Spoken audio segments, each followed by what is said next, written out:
اللي عم بيصير الآن في غزة هو شيء أصعب بكتير من إنه يقدر العقل البشري يستوعبه. على مرأى ومسمع مئات الملايين من العرب اللي محيطين في غزة، قاعدين عم نشوف ببيوتنا كيف أهل إلنا عم ينبادوا. أقسم لكم بالله ما ضل شيء في غزة، أقسم لكم بالله لا حجر ولا بشر، لا والله ما ضل شيء. كل الناس في غزة عم بتقول قامت القيامة.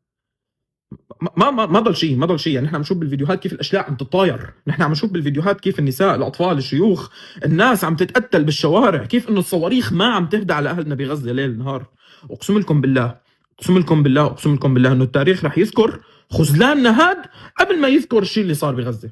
رح يذكر كيف انه اهل إلنا محاطين بمئات الملايين من العرب، قاعدين عم نشوف كيف اهالينا عم بيتقتلوا قدام عيننا ونحن ما لنا قدرانين نعمل شيء ابدا. السؤال الوحيد اللي عم يخطر على بالي، هل ما في قائد عربي شريف، هل ما في حاكم عربي شريف يطلع ويقول اخي علي وعلى اعدائي وخلص ويفتح حرب؟ يفتح حرب. الكلام ما راح يوقف.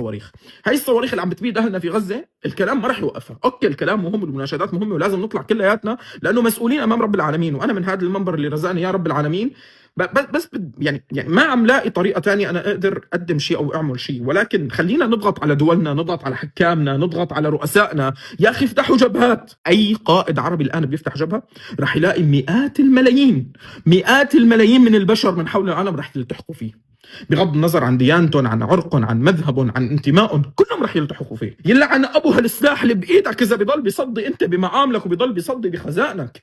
يلعن ابو انتمائك، على ابو قوميتك، على ابو شعبيتك، على ابو وطنيتك، اذا انت الناس نحن بلوط على ليش عم نحمي سلاح؟ ليش عم نحوي سلاح كلياتنا؟ مو لحتى ندافع عن حالنا من الكيان الكبير اللي ممكن ياكلنا كلياتنا، من الوحش الكبير اللي ممكن ياكلنا كلياتنا؟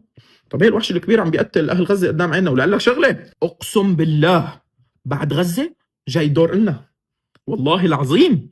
هاي الاشلاء اللي عم تتطاير اللي شايفها بكره بجوز تكون اشلاء جسد ابوك او جسد امك. هذا الخطر اذا ما توقف هون والله العظيم رح يمتد، والله العظيم رح يمتد. يا اخي اقسم بالله العظيم حاسين اللبس اللي لابسينه خيانه، حاسين الاكل اللي عم ناكله خيانه، المشي اللي عم نمشيه خيانه. لن يرفع الظلم عن اهلنا في غزه الا الرصاص، لن يرفع الظلم عن اهلنا في غزه الا الدماء، الا الدماء، الا الدماء. يا منموت كلنا يا منعيش كلنا.